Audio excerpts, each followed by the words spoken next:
Lo que está diciendo es, también veo algo como un dejo de humildad, de que dice, bueno, yo no soy tan bueno como ellos, porque ellos son buenísimos, pero humildemente mi historia empieza.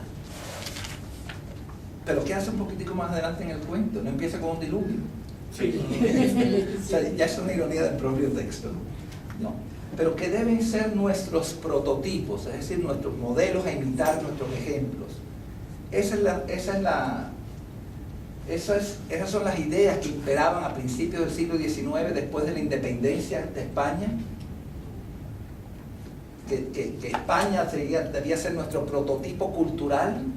No, se está burlando de eso. El presente es lo contrario. Claro, esto nos lleva a que él está haciendo una lectura de Rosas como que de alguna forma el sistema rosista está restableciendo, ¿no?, las conductas y los principios de la época colonial. ¿Por qué? Porque los unitarios, supuestamente, todas estas son ideologías de clase burguesa, y en este sentido cada cual carga con lo que cree que es su razón. Para Echeverría, ¿no?, opositor a Rosas, a las tiranías personalistas, etc., estaban por un liberalismo, ¿no?, ya saben, democrático, bien, una democracia con elecciones, con derecho a la expresión, libertad de expresión. ¿Qué creen ustedes que el fanatismo religioso y político es parte de las ideologías liberales?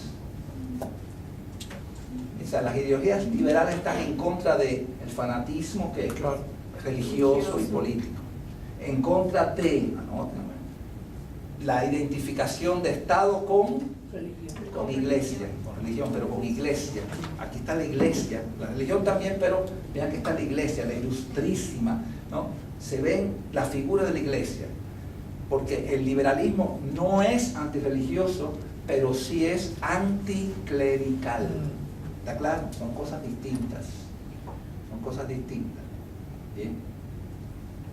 Entonces, obviamente, la ideología liberal tiene un componente anticlerical, es decir, ante el poder instaurado, ¿no?, por las figuras de la iglesia, no por la religión en sí, sino por ese poder que nos enceguece, ¿no?, que nos fanatiza, que nos dice cuándo comer carne y no. Esa es la parte que ellos, obviamente, la ideología burguesa no acepta. ¿Está bien? Y aquí se ve en su mayor esplendor, ¿no? Eso es la llave de los estómagos, o sea, obviamente, ese poder de la iglesia que se ha traspasado del palabra espiritual a controlar mi vida práctica, mi vida concreta. Esa parte fanática está en crítica. El fanatismo religioso, el fanatismo político, la identificación iglesia y Estado, eso nos lleva ¿a qué periodo? Al periodo español, ¿verdad? ¿Y qué es lo que está haciendo la voz narrativa aquí? Cuando está describiendo a Rosas, ¿ha vuelto el fanatismo político? Ahora es España, ahora es el rey de España, ahora es Rosas. ¿Ha vuelto el fanatismo religioso? Ahora es la iglesia española o una iglesia que está identificada, porque Rosas debe ser mi amigo de la Ilustrísima, ¿no vieron ese güey? Debe ser mi amigo que lo permitió. O sea, de nuevo se está hablando de que hay una especie de complicidad entre iglesia, no religión, iglesia y Estado. ¿Para qué? Para seguir estimulando un fanatismo, ya no solamente político, sino también religioso. ¿Bien? Entonces, mezcla iglesia-Estado, fanatismo político. Nos estamos regresando en el desarrollo liberal democrático. Para esto se hizo la Revolución de Mayo en Argentina, por supuesto. Entonces, como ven, no es simplemente una crítica al rosismo, como si tú eres federal y yo soy unitario, es que se está identificando este rosismo y este federalismo de Rosas como un regreso, ¿no?, a los valores contra los cuales se luchó, los desvalores contra los cuales se luchó en la independencia. Es decir, la independencia no ha servido de nada. ¿Sí? O sea, trasciende ya lo que sí es federación o, ¿no?, o una constitución unitaria, ¿no? Está trascendiendo.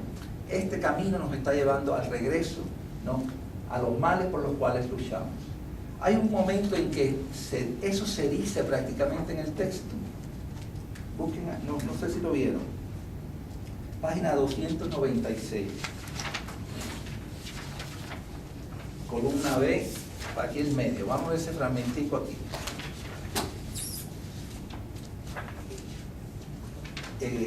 Porque recuerdan que cosa extraña es que la iglesia tenga la llave del estómago. Ahora responde, párrafo que dice, pero no es extraño, supuesto que el diablo con la carne suele meterse en el cuerpo. Ya empieza el discurso. Bien. Cuando él dice, supuesto que la carne entra, porque prohibir la carne es prohibir que el diablo entre en tu cuerpo, pero esa frase correspondería a un espíritu liberal, democrático, moderno, progresista, o a una mentalidad más religiosa, fanática, ¿no? Están viendo que en la misma párrafo la voz narrativa juega, se desplaza de discursos. ¿Bien? Supuesto que el diablo con la carne suele meterse en el cuerpo y que la iglesia tiene el poder de conjurar al diablo, ¿no? El caso es reducir al hombre a una máquina cuyo móvil principal no sea su voluntad, sino la de la iglesia y el gobierno. Iglesia y gobierno, como dos poderes. Vean, someterlo no a una religión, a una espiritualidad, sino iglesia y gobierno, instituciones del poder. Quizás llegue el día en que sea hasta prohibido respirar aire limpio. ¿Quién está hablando aquí ahora? ¿El unitario o el rosista? El unitario. Pero empezó con supuestos rosistas. Supuesto que no. Aire libre, pasearse y hasta conversar con un amigo sin permiso de autoridad competente. Punto y seguido. Así era, poco más o menos, en los felices tiempos de nuestros beatos abuelos, que por desgracia vino a turbar la revolución de mayo. ¿Quién habló aquí ahora? Y ya no estoy hablando de rosismo o unitarismo, estoy hablando incluso de reconquista. ¿Quién está hablando ahí?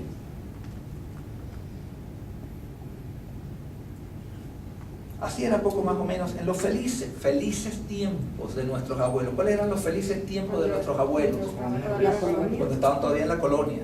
Bien, y eran felices. Si hubieran sido felices, lo hubieran peleado, ¿no? Supuestamente. Bien, de nuestros beatos religiosos, abuelos, ¿no? Que por desgracia, esa frase, por desgracia, vino a turbar la Revolución de Mayo, es decir, la Revolución de Independencia. ¿Quién está hablando aquí ahora? Los españoles cuando quisieron regresar. Exacto, los españoles en sus planes de reconquistar. Vean que es muy rica la voz narrativa. Por un lado nos está haciendo estos paralelismos, porque hay muchas analogías aquí. Una de ellas es rosismo y una vuelta al espíritu represivo, colonial, fanático, religioso, pero también nos está recuperando esa voz. Estamos volviendo a eso, ¿no? A la mentalidad colonial, ¿no? Y ahora una nostalgia falsa, porque esto es falso. Obviamente el autor unitario denuncia todo esto. Pero vean que, por desgracia, no hubo una revolución. Eran tiempos felices. Volvemos a hacer un discurso irónico, ¿está claro? Porque no es por desgracia. Gracias a Dios hubo una revolución, ¿no? No eran tiempos felices, eran tiempos de dictadura, eran tiempos de opresión, ¿está claro? O sea, la ironía obviamente es el mecanismo que más utiliza, pero no está limitado, y eso es lo rico del texto, no está limitado a la ironía y a asumir un discurso. Se desplaza entre los discursos y utiliza muchos tipos de humor, no solo la ironía. Por ejemplo, toda esa escena en que están los animales, las personas comiendo, las mujeres en el matadero arrebatándose la comida, ¿recuerdan? Que hay ironía ahí. Vísceras, recuerdan, y hay animales, recuerdan que hay ratones y perros. Ahí usa otro mecanismo. ¿Cuál sería ese? Esas escenas de las mujeres peleando por un pedazo de carne, tirándose la comida, peleando con los perros, con los ratones, toda esa historia. ¿Recuerdan esos pasajes? Vamos a buscarlo. ¿Qué elemento hay ahí?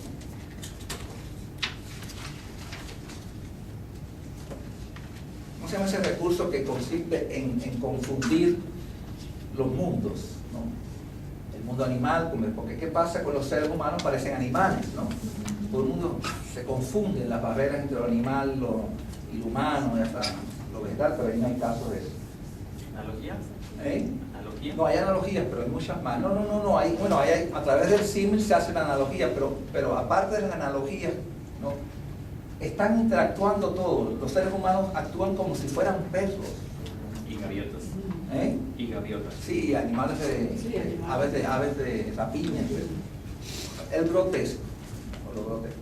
Hay una apreciación grotesca de ese grupo social. ¿Me explico? Ahí no hay ironía ninguna porque él la describe directamente así, ¿no? Vamos para, ¿dónde está la descripción? Y esa es la 298. 298. Pero la mayor parte son 298. El espectáculo que ofrecía era animado y pintoresco, aunque reunía todo lo horriblemente feo, inmundo y deforme de una pequeña clase, bla, bla, bla. ¿Lo ven ahí? Estamos en la página 297, ya se descubrió.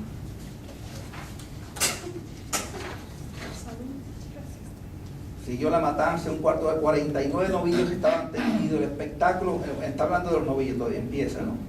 Aunque reunía todo lo horriblemente feo, inmundo, deformado, lo grotesco. Recuerden que también le gusta la deformación. Los enanos, los seres con joroba, todo eso forman parte de los tullidos, ¿no? El mundo del grotesco, ¿no? Bien, y hay mucha obra literaria sobre eso. Horriblemente feo, deforme, de una pequeña clase proletaria peculiar del Río de la Plata. Pero para que el lector pueda percibirlo a un golpe de ojo, es preciso hacer un croquis de la cosa. Entonces nos va a ubicar en el espacio y después vamos a ver lo que pasa allí con los animales muertos, el fango, ¿recuerdan? El fango, todo el mundo allí peleando por un pedazo, no de carne, sino de... Ratones, perros, mastines, un pedazo de víscera, de entraña, ¿no? Una miseria prácticamente. Cebo también. Está por eso. Sí, yo decía hasta por los pellejos. Sí, bien lo guardan. Está bien. Pero vean, el grotesco es muy importante. Este cuento, un cuento largo realmente, ¿no? Pero no llega a ser noveleta, no llega, pero es un cuento bastante largo.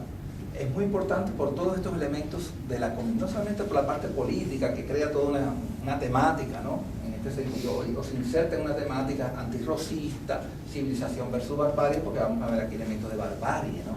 De civilización.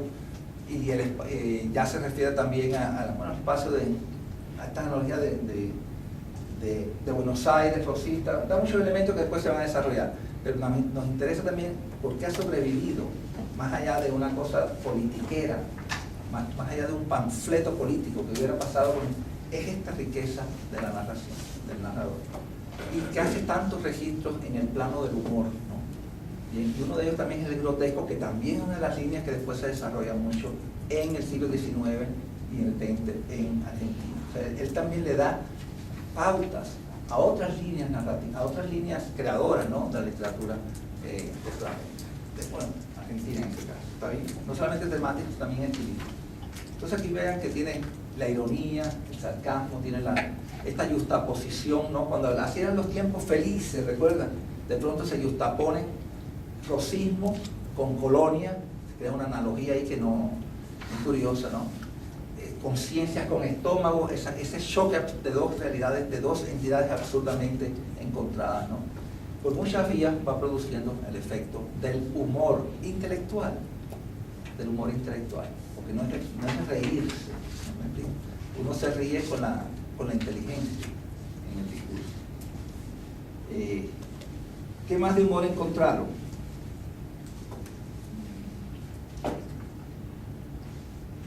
¿Qué más de humor? No me acuerdo en dónde. Bueno, pero es muy ligero, eso es nada más como para reír. Pero había hay una parte en donde hay una mujer que dice que hay 3 mujeres y una mujer se aventó 20 Aves Marías en 2 minutos y... Con el toro. Cuando se escapó el toro. Ah, ¿eso está aquí? Sí. Sí, que una mujer Bien poquito tiempo. Sí. La otra no me acuerdo qué fue lo que hizo, pero... Bueno, esa es la exageración, la desproporción. La perro con Está ahí la de la Ave María, a mí se me pasó esa mujer, ¿sí? Sí, es casi cuando se escapa el toro, porque precisamente por eso se espantan. Me acuerdo que salen, sí.